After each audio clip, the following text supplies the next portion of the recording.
Ya nos acompaña Jorge Buxadé, eurodiputado de Vox. Muy buenas noches, gracias por estar aquí. Muy buenas noches, muchas gracias. La noticia del día, le hemos comentado de entrada. El juez Peinado pide imputar al ministro de Justicia, que dice que, sin embargo, ese auto está plagado de errores de bulto. Quería su opinión o valoración al respecto.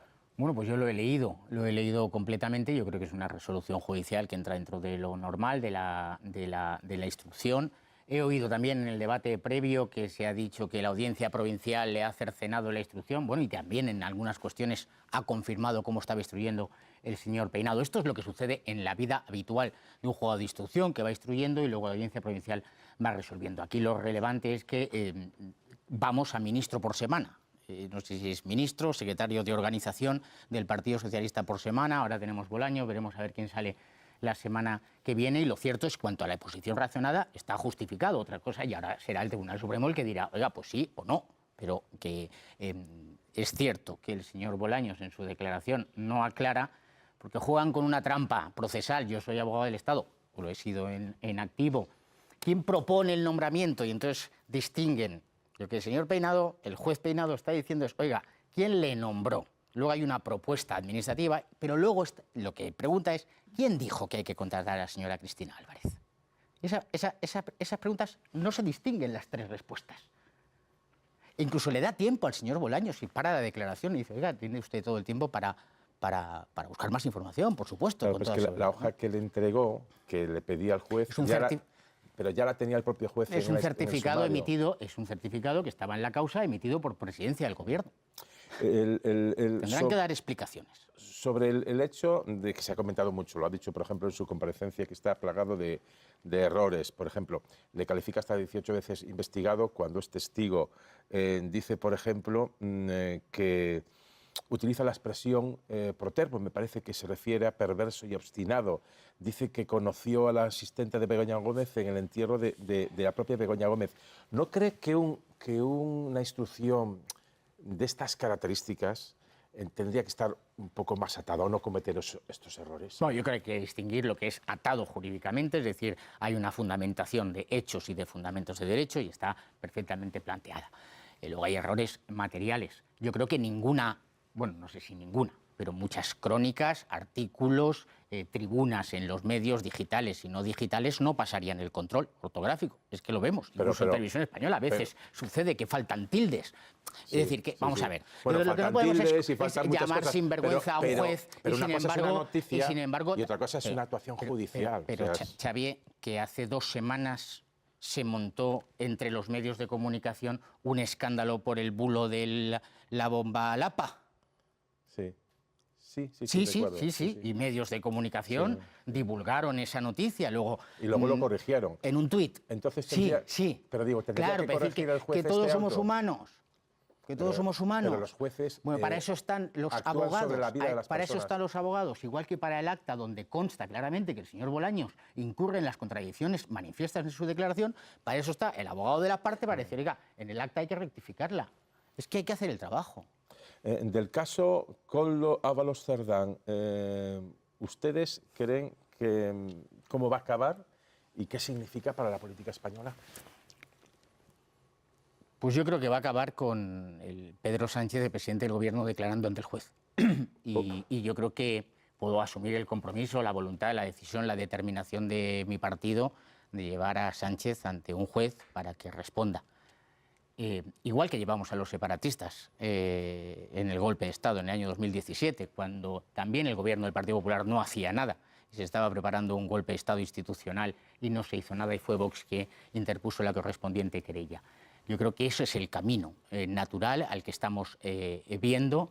Es su familia, son los secretarios de organización, varios ministros implicados, porque usted me ha hablado de Koldo Ábalos Aldama, que es fundamentalmente hidrocarburos. No, Cerdán, pero a partir de ahí, Cerdán, Koldo, claro, pero es que con Aldama conectamos con el caso hidrocarburos en el que hay al menos 4 ministros implicados. Por ahora no imputados. Bueno, ya, pero esto es el camino de la instrucción, ¿sabes? Es que hace un mes y medio nadie esperaba que el señor Santos Cerdán fuera llamado a declarar por el Tribunal Supremo, que hubiera una crisis brutal. Es decir, que hay que dejar a los jueces. Yo creo que el camino es, si el señor Sánchez está rodeado de corrupción, su familia, corrupción, su partido, corrupción, su gobierno, corrupción, es evidente que el señor Sánchez es la corrupción y, por tanto, tendrá que ir a declarar ante un juez. En el informe de la UCO, en los casi 500 folios, 484, 85, 86, no hay ninguna aseveración de la Guardia Civil, parece obvio que lo tendríamos que conocer, que implique al presidente del Gobierno. De momento, en esa instrucción, que no es menor, son casi 500 folios, que apunte o salpique al presidente del Gobierno. En cambio, ustedes siguen insistiendo que es Sánchez el que armó toda esta trama. Bueno, yo me he leído también ese informe de la Unidad Central Operativa porque es mi trabajo y empieza en su página 1 o 2 diciendo esto es el informe que hacemos los guardias civiles a la vista de toda la información, centrándonos en una pieza concreta que son las adjudicaciones inmobiliarias y todo lo que ha saltado respecto de Navarra. Es decir, sabemos que es una entrada y registro amplia adoptada el 20 de febrero de 2024 y que la Guardia Civil lleva mucho trabajando. Y sabemos todos, lo publican los medios de comunicación, que hay otros informes de la UCO que están en términos de celebrarse. Pero yo creo que lo más fácil es que lo veamos con un dibujo. Xavier. Begoña Gómez. Caso Begoña Gómez. Esto tiene sus ramificaciones, ¿eh? El máster, el software, el dinerito que recibe de Guacalúa, sociedad de Globalia, Globalia Rescate Air Europa.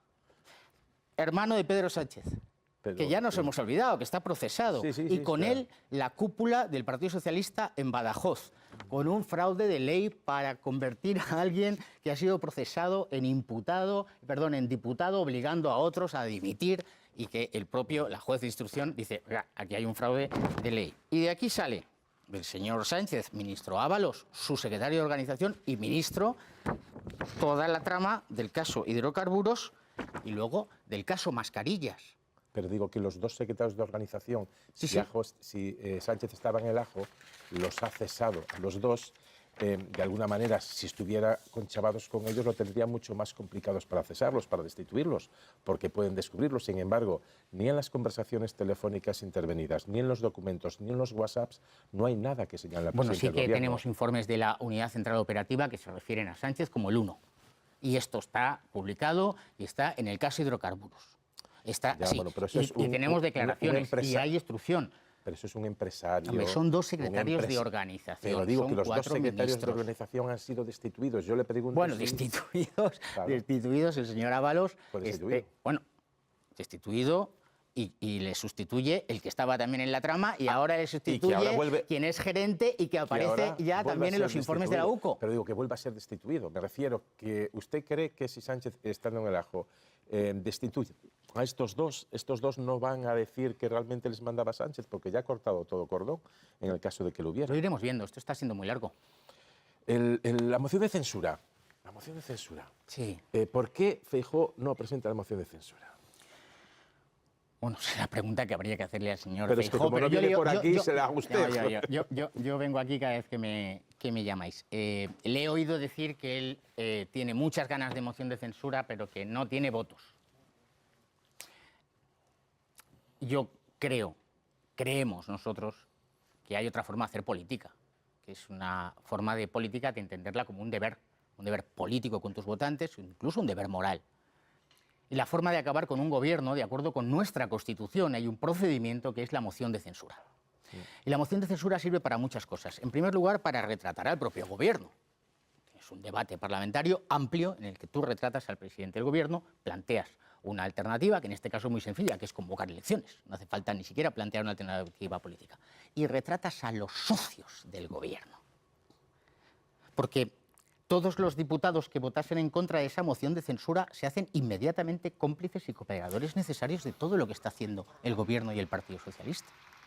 Con lo cual yo creo que es que el señor Feijóo me da a mí la impresión de que lo que no tiene ganas es de hacer oposición y no tiene ganas de retratar a los socios de Sánchez pensando que pudieran ser socios suyos en el futuro. Y creo que ese es un gran error.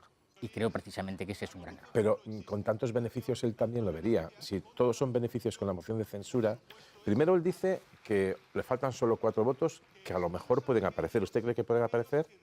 Pregúntele al señor Feijóo, yo no... Y segundo, no tengo trato con los diputados de Junts, ni con los de Esquerra, ni con los de Bildu. Pero, y la segunda cuestión, si sirve para retratar y para poner en el foco a los aliados de investidura, todos serían beneficios, aunque no dieran las cuentas. Bueno, para mí todos son beneficios. El señor Feijóo tendrá otra cosa. Es verdad que el Partido Popular tiene otra estrategia. El Partido Popular en el Senado hoy ha rechazado la comparecencia de Zapatero y de Bono en la Comisión de Investigación en el Senado. El Partido Popular la semana pasada en Estrasburgo, en el Pleno de Estrasburgo, votó con el Partido Socialista un informe sobre el Estado de Derecho y la corrupción en Europa en el que ni cita a Sánchez.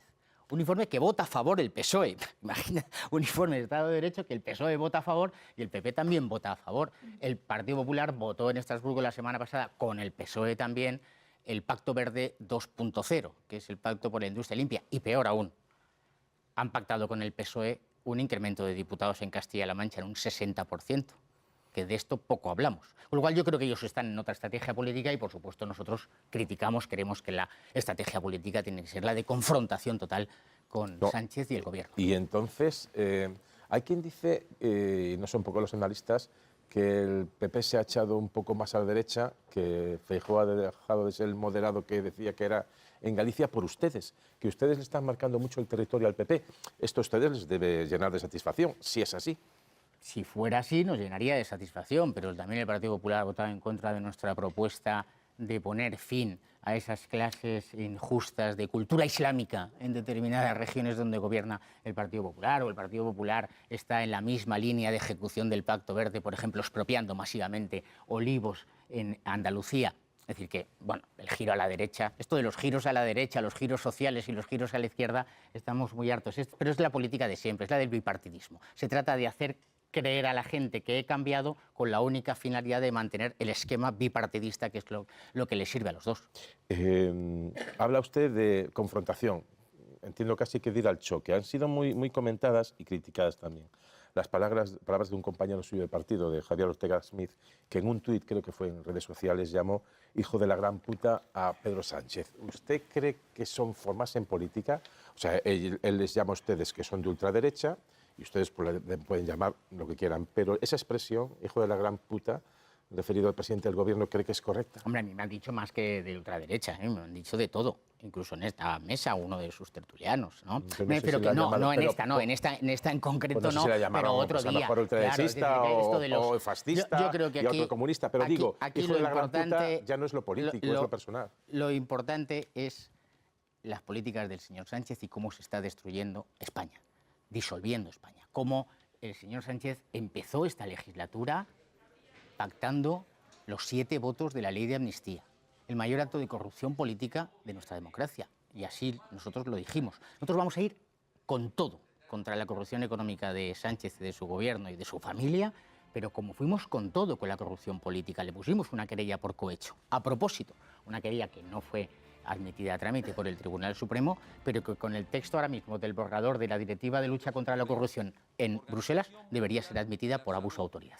Pero eso se puede decir sin decir hijo de la gran puta. Le quería preguntar si usted cree que es correcto en política llamar al adversario hijo de la gran puta. Mire, y lo que no es correcto, de verdad, es que, Xavier, es que me quieres sacarme una declaración. No quiero preguntarle. No, quiero que usted me diga si esa expresión es correcta. Y yo le he llamado al orden. Por eso le digo yo, si usted a su compañero de partido que le llama hijo de la gran puta, que es más incluso que sinvergüenza, debería alguien corregirle en el partido. A mí no me sale ese, pero cada uno tiene su estilo. 20 años del matrimonio igualitario, ¿ha sido para bien, para mal? ¿Cómo lo ve usted? Ha sido. Ha sido, sí, eso sí ha sido. No sé, no tengo una valoración jurídica de esto. Yo creo que nosotros ya tenemos una posición muy clara. Yo creo que no hay que confundir las cosas. En España existe igualdad ante la ley por el artículo 14 de la Constitución. Ha existido desde la misma entrada en vigor de la Constitución y, por tanto, esto es lo que nos tiene que preocupar, que no haya privilegios y que no haya colectivos que pretendan tener privilegios respecto del resto de los españoles. Ha habido debate hoy también, creo que en el Ayuntamiento de Madrid, sobre si se coloca o no la bandera arcoíris en estos días o Semana del Orgullo. El Ayuntamiento como tal, Almeida, no la va a colocar físicamente la tela, aunque creo que va a iluminar, tengo entendido, la fachada. Su portavoz, Carla Toscano, ha dicho en el Ayuntamiento de Madrid, entre otras cosas, que la bandera arcoíris es la de la corrupción de menores. ¿Está de acuerdo con esta expresión? Yo creo que me preocupa mucho, especialmente, que se utilicen banderas de grupos, de colectivos, de partes, de lobbies, en este caso, como es el lobby LGTBIQ+, en edificios públicos. Esto sí me preocupa. Mire, yo soy catalán, yo he vivido en Cataluña y he sido abogado del Estado y sé el trabajo que se ha hecho para liberar los edificios públicos de banderas que dividían, enfrentaban y que no representaban a todos. Y estoy hablando de la Estelada. Y se han dejado muchas horas de trabajo, mucha dedicación, mucho esfuerzo. Entonces yo creo que es reabrir un debate. La bandera que nos representa es la bandera de España. Si es un ayuntamiento, pues la bandera del municipio. A mí las banderas de las regiones no todas me gustan, pero bueno, entiendo Hay que una las blanca banderas, con una banda azul que es las preciosa, banderas de ¿eh? las regiones también deberían estar, en tanto que forma parte de la ley, y a partir de ahí ninguna. Nadie entendería que hubiese una bandera de un payata o de un... Pues lo mismo, yo creo que ahí hay una confusión permanente. El homosexual no es el colectivo LGTBIQ+. Eso es injusto, es mentira, no es real. No es real. Entonces, cuando eso se pretende convertir en una imposición, es a esa España que no nos gusta. Nosotros queremos una España de igualdad para todos. ¿Pero qué le parece? Que no se ponga la tele y que se ponga digamos, la diapositiva. Bueno, lo mismo, pues es la derechita cobarde. Pero una cosa es que le pueda gustar o no la bandera, o que usted diga que... No, si no es un tema de gustar o no, es una digo. cuestión de que no es una bandera que tiene que estar en un edificio público. Vale, y ya está. vale, perfecto. Usted entiendo que creo que hay tribunales que dicen que sí se puede ondear en los edificios públicos. Creo que hay resoluciones Bueno, lo ha dicho judiciales. uno, el TSJ de Madrid lo ha dicho ahora, sí. Pero bueno, en contra de toda la doctrina del TSJ de pero al margen Cataluña de eso, y del TSJ del País la Vasco. pregunta iba por otro lado. Yo entiendo que le puede gustar, ¿no?, la bandera o no. Incluso pensar que divida, o otros podemos pensar que une, y otros que dividen. Yo lo entiendo, el debate ese. Pero decir que esa bandera representa la corrupción de menores se me hace muy difícil de explicar. Pues pregúntele a Carla. Pero es que es de su partido. Yo creo que ahí todo gira en torno a este tema de la fiesta del orgullo, ¿no? Y es la ocupación de los espacios públicos, repito, por partes, colectivos, grupos que han generado una victimización social y que de esa victimización quieren generar el reconocimiento de unos privilegios. Nuestra posición es muy clara. Oiga, mire usted, ni un solo euro público destinado a ayudar a esto, subvencionar. Si Vox monta una manifestación, como hicimos hace nada, con miles de personas dirigiéndose desde Moncloa hasta Ferraz, o un partido político, o un sindicato, o una organización, se lo costea a cada uno. El ayuntamiento no pone dinero para financiar eso. Yo creo que eso es un tema muy importante. Y en segundo lugar, hay un tema que es el exhibicionismo público. Yo creo que también es razonable, todo el mundo entenderá que una cosa es manifestarse en la calle y otra cosa es el exhibicionismo público a plena luz del día y con menores. Yo creo que esos son los límites sencillos. Correcto. Ahora le hace una pregunta a los miembros de la mesa de análisis. Por mi parte, dos cuestiones. Una, económica, la OPA. BBV Sabadell, hemos escuchado al empezar también las decisiones del gobierno, permitir la OPA, pero de momento 3 años separados, y después ya se verá. Yo quería preguntarle a usted, a Vox, ¿qué opina de esa OPA del BBVA sobre Sabadell? Si es buena, usted es catalán, Sabadell opera mucho en Cataluña, si están a favor, en contra, o creen que mejor que se autorregulen ellos.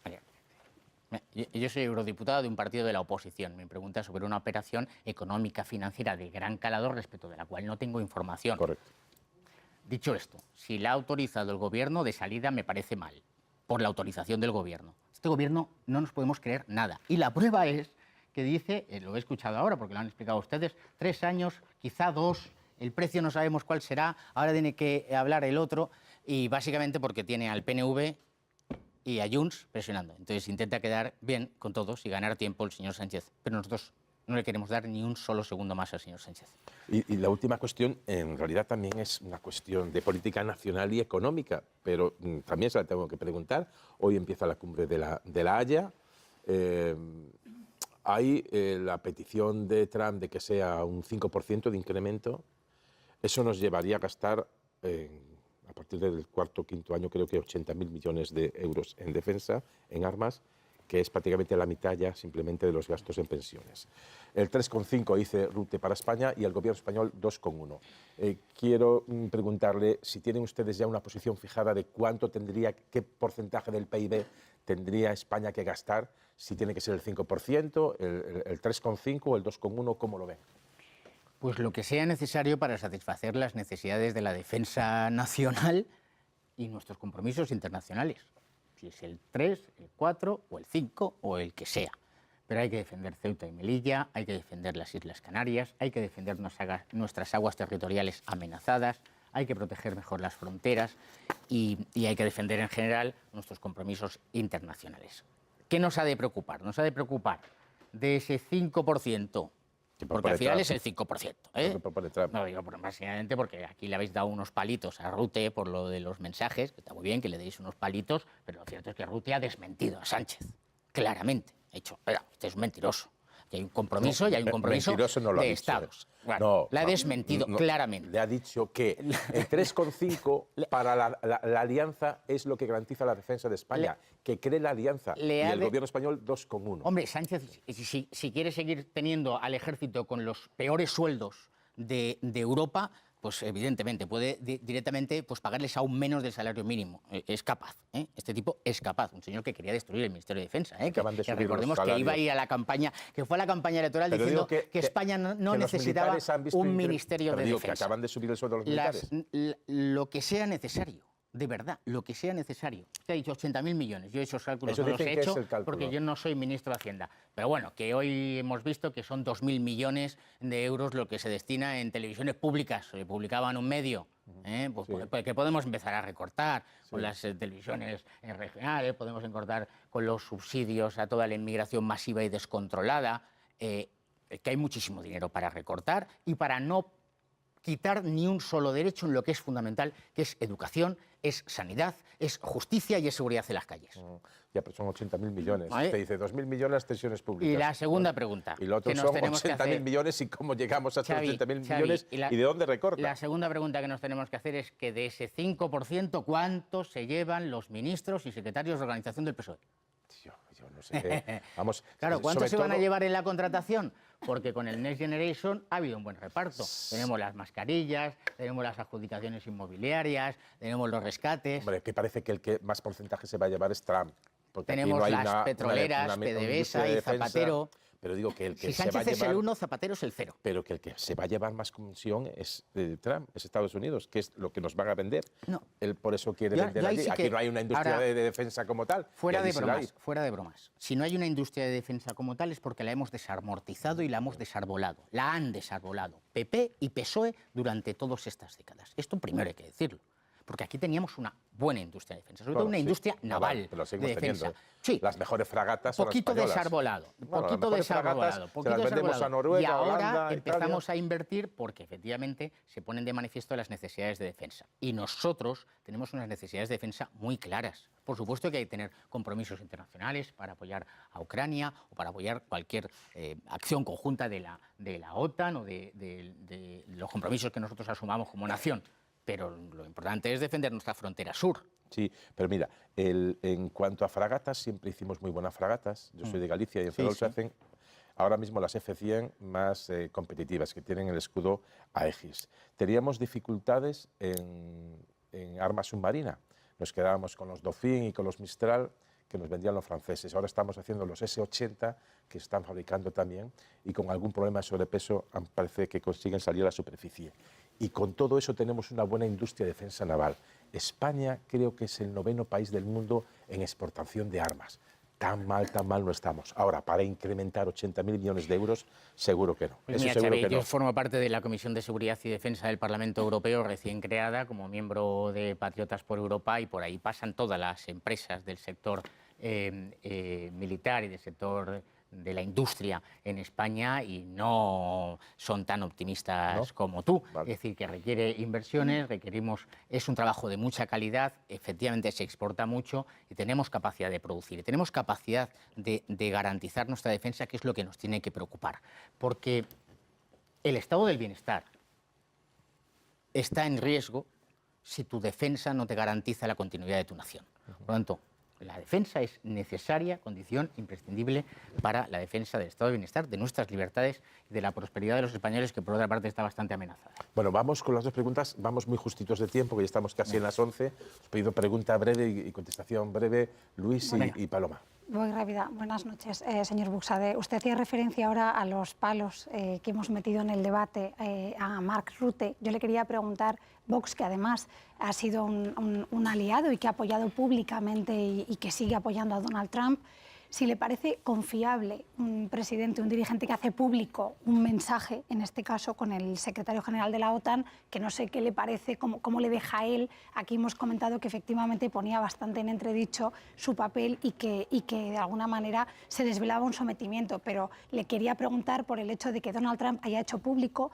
un mensaje de Mark Rutte que le deja ahí. Y luego lo último, también le quería preguntar sobre la cumbre de la OTAN, porque da la impresión de que ustedes tampoco respaldan el porcentaje fijado. Tengo la impresión de que en su respuesta ha dicho que lo que haga falta para llegar a las capacidades comprometidas, pues quería saber exactamente cuál es la diferencia con respecto a la postura del Gobierno, que lo que le dice a la OTAN es vamos a cumplir con las capacidades comprometidas sin necesidad de que sea ese porcentaje. ¿Vox cree que tendríamos que comprometernos sí o sí al 3,5 en gasto directo?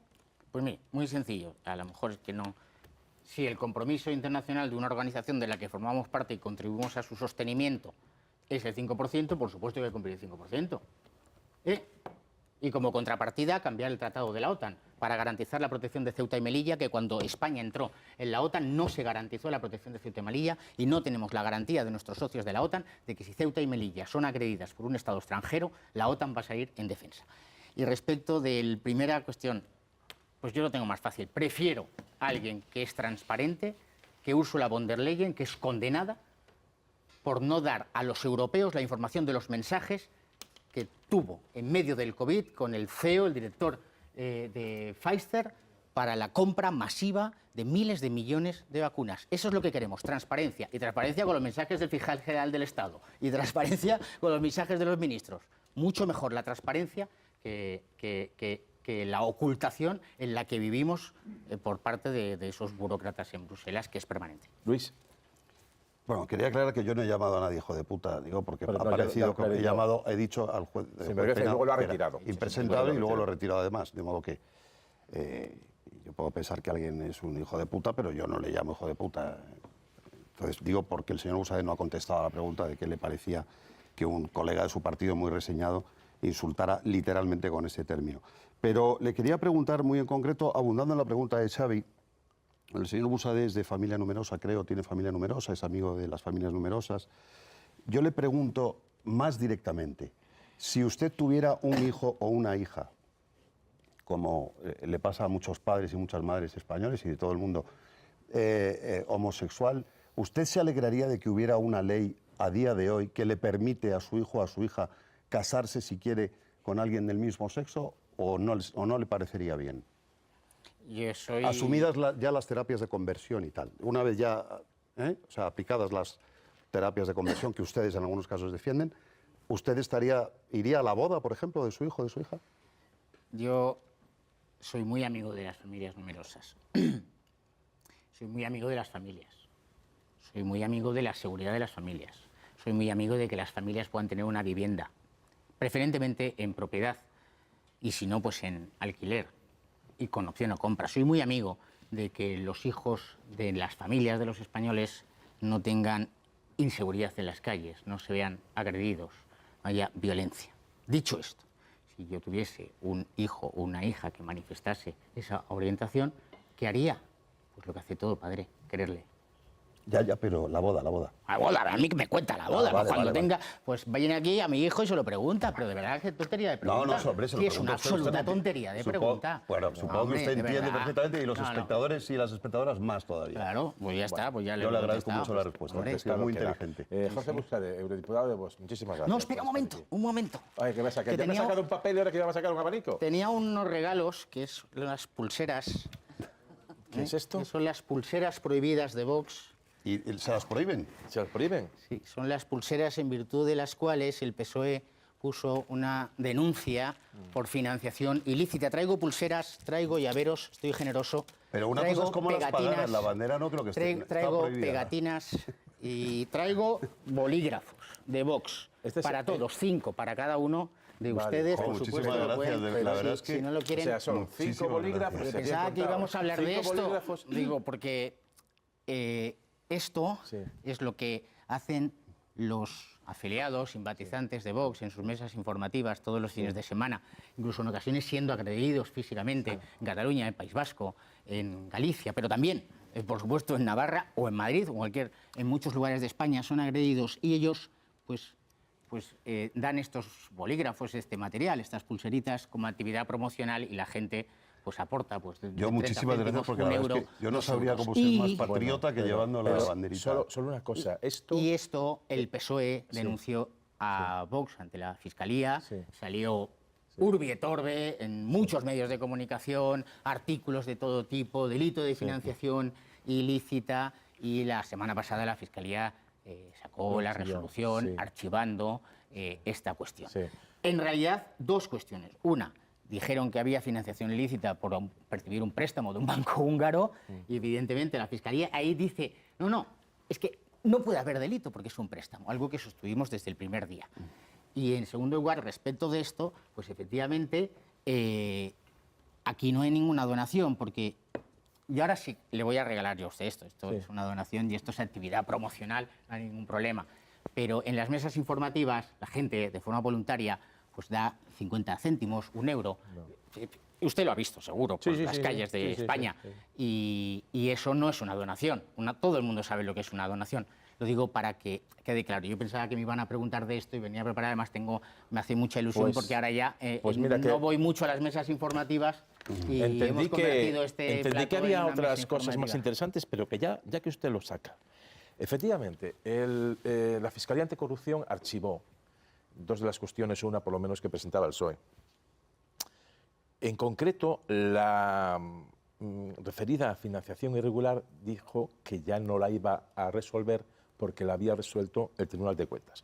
El Tribunal de Cuentas en concreto les condenó a un pago de más de 1 millón de euros. No. Sí. No, porque llevo yo el asunto. Pero vamos a ver, estará recorrido, pero el Tribunal de Cuentas falló contra ustedes lo siguiente. Por los ejercicios 2018, 2019 y 2020.